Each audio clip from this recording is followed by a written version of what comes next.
Selamat pagi Bapak Ibu yang dikasihi Tuhan. Kembali kita membaca renungan firman Tuhan pagi hari ini.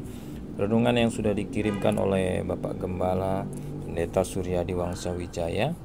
Tema tahun pelipat gandaan, subtema kuasa Injil, bagian ke 1128. Ayat firman Tuhan dari 2 Korintus pasal 11 ayat 7 sampai 33. Demikian firman Tuhan. Injil berkuasa mengubahkan keadaan yang gelap menjadi terang. Dalam 2 Korintus 11 ayat 23. Apakah mereka pelayan Kristus? Aku berkata seperti orang gila. Aku lebih banyak berjerih lelah, lebih sering di dalam penjara, didera, di luar batas. Kerap kali dalam bahaya maut. Ada satu kesaksian yang sangat baik yang menceritakan tantangan dalam pemberitaan Injil. Saya kutip dari sebuah kesaksian tentang kota Almolonga. Adalah kota yang sangat miskin, masyarakatnya sangat melarat dan kecanduan dengan alkohol, kekerasan, ketidakpedulian, ilmu hitam, sihir, penyembahan berhala, semuanya ada di sana. Pemerintah membangun 4 bangunan penjara, tetapi tidak bisa menampung tahanan karena terlalu banyaknya orang di penjara, sehingga kelebihan tahanan secara rutin diangkut ke kota terdekat yang lain.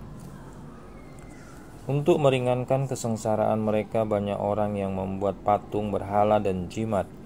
Dalam masa kegelapan ini, Injil tidak dapat masuk.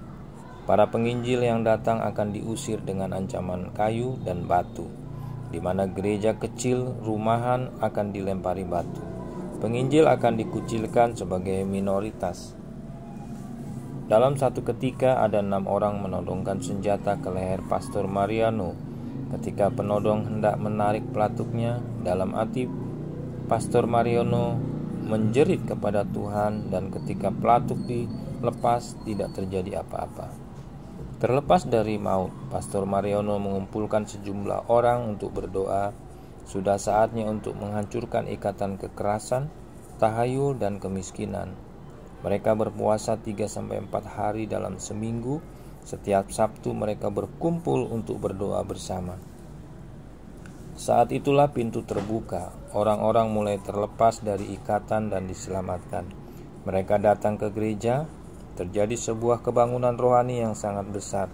Setelah banyak tanda-tanda mujizat terjadi dan banyak orang terlepas dari ikatan iblis, gereja mulai bertumbuh oleh kuasa Injil. Maka selanjutnya orang-orang bertobat dan mereka kembali kepada Tuhan. Gereja-gereja bertumbuh dan selalu dipenuhi jiwa-jiwa yang bertobat. Selain itu, kota yang tadinya miskin, sekarang kota Almolonga mengalami transformasi sosial yang sangat nyata. Tantangan pemberitaan Injil memang besar, tetapi kita harus tahu ketika kita melangkah pergi memberitakan Injil, Tuhan selalu menyertai dan memberi kuasanya untuk melengkapi kita. Markus 16 ayat 20. Mereka pun pergilah memberitakan Injil ke segala penjuru, dan Tuhan turut bekerja dan meneguhkan firman itu dengan tanda-tanda yang menyertainya. Ini adalah jaminan yang Tuhan berikan kepada kita, dan ayat ini yang menjadi dasar bagi Bapak Gembala ketika pergi beritakan Injil. Pembacaan Alkitab hari ini Mazmur 146, 1 Raja-Raja pasal 1 sampai 2, Yohanes 10 ayat 22 sampai 42, dan Amsal pasal 27. Mari kita berdoa.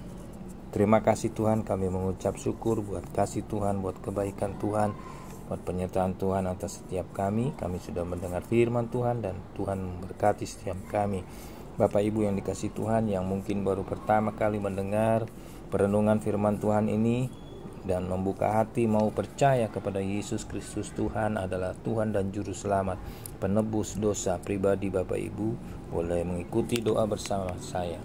Tuhan Yesus, pagi hari ini hamba bersyukur aku mendengar kabar baik, kebenaran firman Tuhan, dan aku membuka hati untuk percaya kepada Yesus Tuhan, bahwa Yesus adalah Tuhan dan Juru Selamat, penebus dosaku secara pribadi, dan aku percaya bahwa saat ini aku sudah diselamatkan oleh Tuhan. Terima kasih Tuhan. Dalam nama Yesus aku berdoa. Haleluya. Amin. Tuhan memberkati Bapak Ibu yang dikasihi Tuhan. Shalom. Budi.